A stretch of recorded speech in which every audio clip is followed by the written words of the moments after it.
ఫ్రాన్స్లో పరిస్థితి అత్యంత భయానకరంగా మారింది. అంత భయానకంగా మారిన పరిస్థితులు ఏంటి అక్కడ?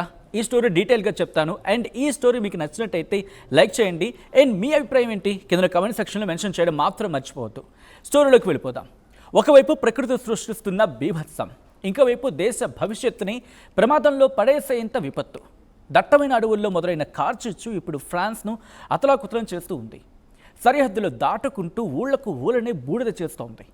ఎగసిపడుతున్న రాకాసి మంటలు, కమ్మేస్తున్న దట్టమైన పొగతో ప్రజలు ఉక్కిరి బిక్కిరి అవుతూ ఉన్నారు. అక్కడ ఊహించిన విధంగా వ్యాపిస్తున్న ఈ వైల్డ్ ఫైర్ ఇప్పుడు ఏకంగా న్యూక్లియర్ పవర్ ప్లాంట్స్, మీరు వింటోంది నేను అంటోంది అక్షరాల నిజం, న్యూక్లియర్ పవర్ ప్లాంట్స్ ఈ వైపు దూసుకువెళ్తూ ఉండడంతో ఫ్రాన్స్లో మరింత టెన్షన్ పెరిగింది.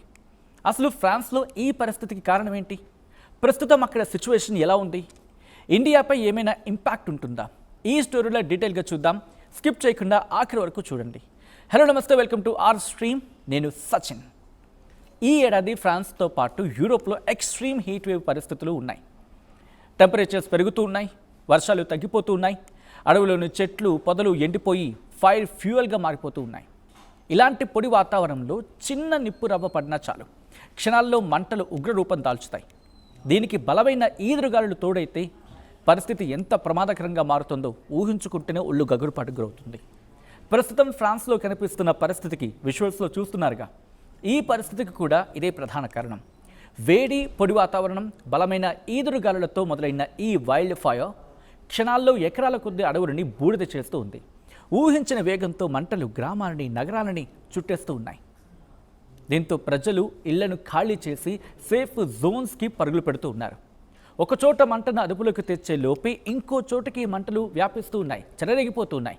దీంతో రెస్క్యూ టీమ్స్కి కూడా పెద్ద సవాల్గా మారుతోంది ఈ పరిస్థితి. ఫ్రాన్స్ అంటేనే న్యూక్లియర్ ఎనర్జీకి ప్రత్యేకమైన దేశం. ఫ్రాన్స్ విద్యుత్ ఉత్పత్తిలో న్యూక్లియర్ పవర్ కీలక పాత్ర పోషిస్తుంది. దేశవ్యాప్తంగా డజన్ల కొద్ది న్యూక్లియర్ రియాక్టర్స్ పనిచేస్తున్నాయి. ఇవి ఫ్రాన్స్ విద్యుత్ అవసరాలను తీర్చడంతో పాటు మిగులు విద్యుత్ను ఇతర యూరోపియన్ దేశాలకు ఎక్స్పోర్ట్ చేస్తూ ఉంది ఫ్రాన్స్. అందుకే ఫ్రాన్స్లో వైల్డ్ ఫైర్ చెలరేగితే దాని ప్రభావం ఫారెస్ట్స్, సిటీస్కి మాత్రమే పరిమితం కాదు, కీలకమైన ఎనర్జీ ఇన్ఫ్రాస్ట్రక్చర్, డిఫెన్స్ ఫెసిలిటీస్పై కూడా ప్రభావం పడే అవకాశం ఉంటుంది. ప్రస్తుతానికి ఈ వైల్డ్ ఫైర్ న్యూక్లియర్ పవర్ రియాక్టర్స్ను నేరుగా తాకలేదు. అంటే ఈ వైల్డ్ ఫైర్ న్యూక్లియర్ పవర్ రియాక్టర్స్ను ఎక్కడ డైరెక్ట్గా టచ్ చేయలేదు. ప్రధానంగా డిఫెన్స్, మిలిటరీ, ఏరోస్పేస్ ఈ ఫెసిలిటీస్ వీటికి ముప్పుగా మారింది. అయితే బయట నుంచి వచ్చే మంటలు న్యూక్లియర్ రియాక్టర్ కోర్ను నేరుగా దెబ్బతీయకపోయినా electricity supply, cooling system, access roads, communication networks లాంటి కీలక సపోర్ట్ ఇన్ఫ్రాస్ట్రక్చర్పై ప్రభావం చూపే అవకాశం ఉంది అని ఎక్స్పర్ట్స్ అంచనా వేస్తూ ఉన్నారు. గతంలో చెర్నోబిల్, ఫుకుషిమా ఘటనలు, అక్కడి అణు కేంద్రాల్లో చిన్నపాటి లోపం లేకపోతే ఎక్స్టర్నల్ ఫ్యాక్టర్స్ ఎంతటి విపత్తుకు దారి తీశాయో ఇన్ఫ్యాక్ట్ ప్రపంచం చవి చూసింది కూడా. అందుకే ఇప్పుడు ఫ్రాన్స్లో వైల్డ్ ఫైర్ నేపథ్యంలో న్యూక్లియర్ సేఫ్టీపై కూడా చర్చ ఆ స్థాయిలో జరుగుతోంది. ఒకవేళ మంటలు న్యూక్లియర్ ప్లాంట్కు చేరితే ఎలక్ట్రిసిటీ సప్లై, కూలింగ్ సిస్టమ్ లాంటి కీలక వ్యవస్థలను దెబ్బతీస్తే రియాక్టర్స్ టెంపరేచర్స్ను కంట్రోల్ చేయడం సవాల్గా మారిపోతుంది.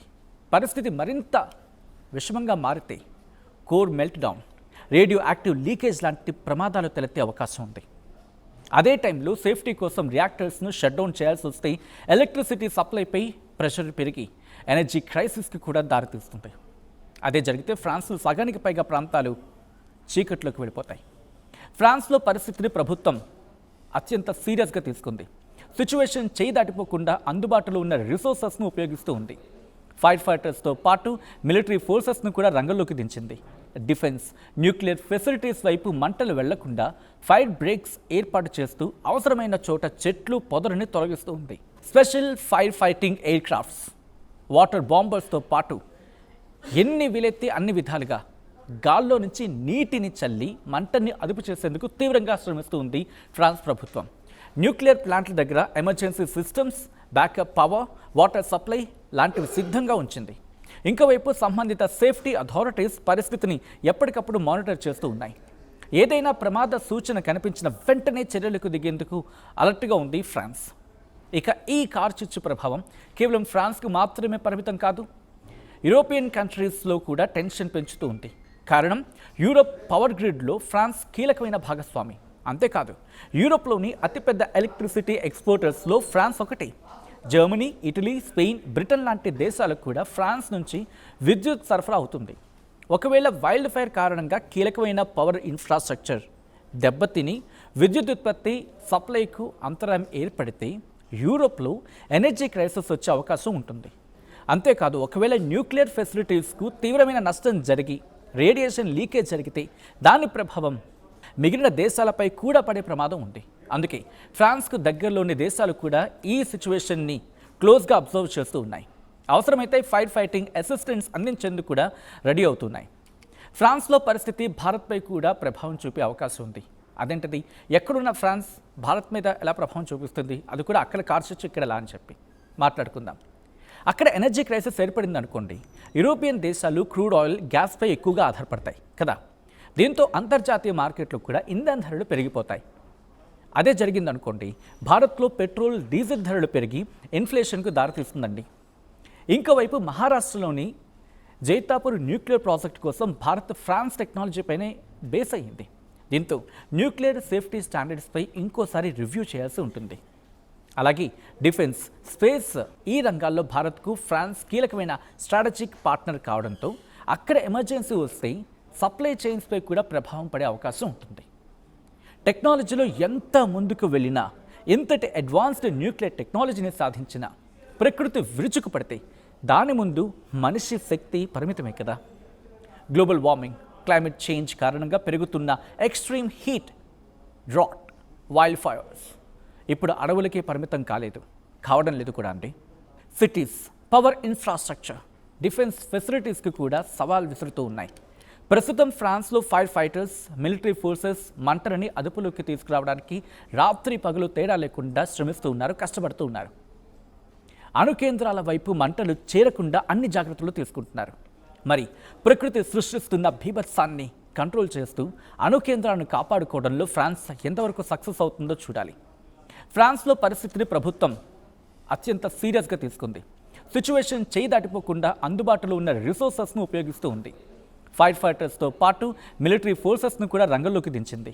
డిఫెన్స్, న్యూక్లియర్ ఫెసిలిటీస్ వైపు మంటలు వెళ్లకుండా ఫైర్ బ్రేక్స్ ఏర్పాటు చేస్తూ అవసరమైన చోట చెట్లు, పొదరిని తొలగిస్తూ ఉంది. Special fighting aircrafts, water బాంబర్స్తో పాటు ఎన్ని వీలెత్తి అన్ని విధాలుగా గాల్లో నుంచి నీటిని చల్లి మంటని అదుపు చేసేందుకు తీవ్రంగా శ్రమిస్తూ ఉంది ఫ్రాన్స్ ప్రభుత్వం. ఈ వీడియో కనుక మీకు నచ్చినట్టయితే లైక్ చేయండి. వన్స్ అగైన్ మీ అభిప్రాయం ఏంటి కామెంట్ చేయండి. అండ్ ఈ వీడియోని ప్రకృతి ప్రేమికులు కావచ్చు, లేకపోతే ప్రకృతిని కాపాడుకోవాలనుకునే ఆసక్తి ఉన్నవారు కావచ్చు, వాళ్ళకి షేర్ చేసే ప్రయత్నం చేయండి.